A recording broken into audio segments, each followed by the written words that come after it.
Bismillahirrahmanirrahim. Ladies and gentlemen, first of all, I really want to thank the Unity, the Global Peace and Unity organization to get me here. Give me about 15 minutes to talk to you. The most important thing, the point I want to make tonight is this, that it is extremely important for Muslims to be able to convey to people living in Western countries that there is no correlation between Islam and terrorism. Unfortunately, through a planned campaign, Islam and terrorism have been linked, and 1.3 billion Muslims are on the back foot, on the defensive, trying to justify that Islam has nothing to do with terrorism. And what the point you need to make is this, that according to the Holy Quran, 124,000 messengers of God were sent on earth. All of them with one message. And the message was that the Almighty wanted us to be human beings rather than intelligent animals. Animals believe in might is right, survival of the fittest, whereas human beings have compassion and justice. And Muslims were supposed to be and should be the community that should be compassionate and that should believe in justice, just like every messenger of God to every human community brought the same message.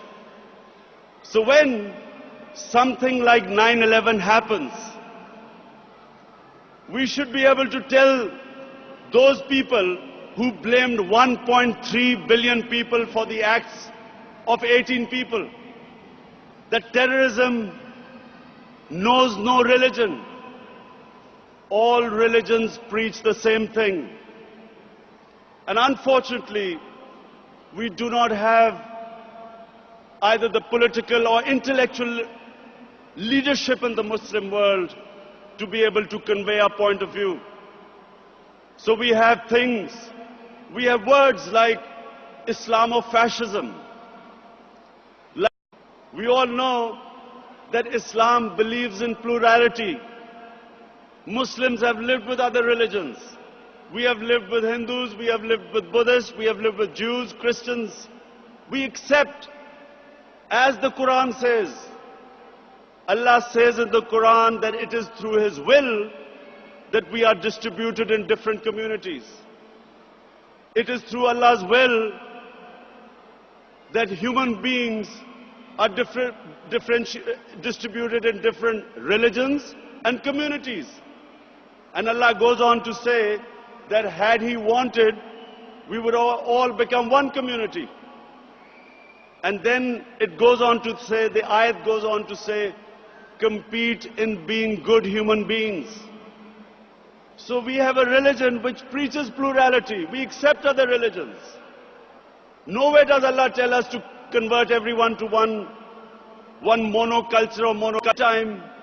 We should make them understand that Islam, like all great religions, all great revealed religions of the Almighty Allah, want justice on this earth, want peace, want compassion. Islam makes us into human beings. The best aspects of a human being, nobility, generosity, selflessness, is what our religion teaches us, as opposed to being simply intelligent human beings where we only think of us, where nothing is ever enough, where we worship the material God, where we've just seen this collapse of the banks, where you saw the ultimate greed, human greed, where Poor people's savings were robbed by the few rich people. This is what Islam and all great religions preach against. They want us to be human, to think of the poor, to think of the underprivileged, to be just, to tell the truth. In other words, everything noble about a human being is. And I also feel that inshallah the time is coming where in the Muslim world we should have democracies rather than dictators and kings running Muslim countries who do not represent the Muslim public opinion.